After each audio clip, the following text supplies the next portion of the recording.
اللہ کی رحمت سے نا امید نہ ہونا، اپنے حال کو نہ دیکھنا، اپنے خیال کو دیکھنا۔ جو اچھے وقت کا انتظار کر رہا ہے اس پہ اچھا وقت ضرور آئے گا۔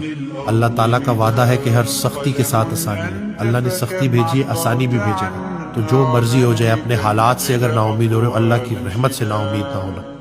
وقت گزر جاتا ہے جی، اور جو ابھی میسج ہے جو اللہ تعالیٰ آپ کو سکھانا چاہ رہا ہے اس کو سمجھو، اور اپنی لائف کا جو پرپز ہے نا اس کو ڈیفائن کرو، اس کو دیکھو۔